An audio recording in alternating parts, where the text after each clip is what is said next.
went down to Auburn. Okay. And I knew I was probably going to be in the auction business or go to law school, one of the two. So I studied marketing. Whoa. Auction business or law school? That's a major difference. That's a Dewey, Cheatham, and Howe kind of thing right there. It's one of the three, or used car salesman. Then you got all three of them, But everybody on my mother's side was attorneys. And so that was the law was on my mother's side, and then the auction industry on my dad's side. And I enjoyed working with them. I enjoyed the people. I enjoyed the experience, just meeting people and doing things that we do. We see things that most people never see. And it's never the same what we do. How so? Well, I mean, we've sold for people that have been incarcerated. Somebody's in jail. You're selling. Yeah, I've been to federal prison to get documents signed. We've sold for folks that for families that couldn't get along, and all of a sudden we sell their farm and they're back together. We sell people some just like we sold to y'all, something that you're going to cherish and love for the rest of your life. So we see really neat things, and it's not the same thing every day. I mean, one day I'm working for a guy who needs to sell something, or the next day I'm selling for a man who bought something and he's just trying to make some quick money on it, or a fellow who's inherited something and has no use for it, and he's a out of state, out of area owner. So I sell for a lot of different types of people with different needs. What do you see the most of? The reason you sell is, but the most of the time is what?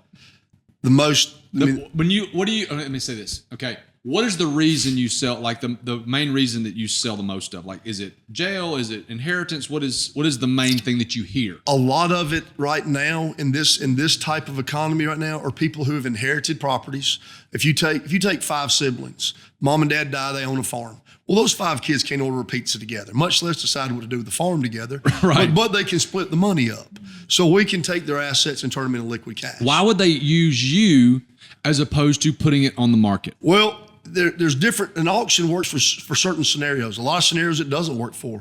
But if they want a quick cash sale, they don't know what it's worth, the market will take care of itself. Everybody talks about a bargain. I don't want to give my farm away. Well, we hadn't been in business since the 40s by giving stuff away. Sure. But there's that perception that there's going to be a bargain. And that's great, because I want people There's to feel that perception with an auction that it's going to be given away. It's going to be given away. There's no set price. I mean, we never tell you this is what it's going to take.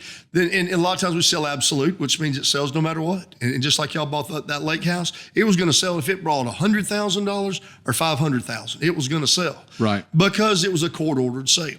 And the court knows the only way to sell it, and the most logical reason or way to do it is put it up, let the market determine what it's worth, because it's only worth what somebody will pay for it. Do you get involved in a lot of like disputes where like the five siblings are pissed off at each other? I've got 3 business partners right now, 3 well-known businessmen in our community went in and got in the cattle business together.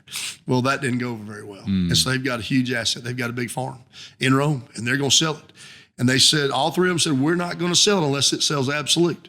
That way, nobody can say it didn't bring enough. We're selling that 100 and some odd acres and 4 homes and their whole cattle operation at absolute auction in a couple of weeks, because they can't decide on what it's worth. So they said, let's just let Lou sell it, and it'll bring what it's worth, and it'll go from there.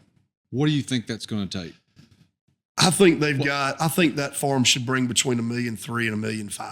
What is their gross income? Do you know? I have no idea, because what they're doing is one partner's keeping the cattle and the cattle operating equipment, all the working equipment. They're keeping that. We're just selling the raw land in the houses. Raw land in the houses. Raw land in the houses. Okay, so there's not a business involved. There's no. Okay. They're taking their LLC and moving it on down the road and moving the cows to another farm and whatnot. But these guys just didn't. One was a cattleman and 2 of them weren't.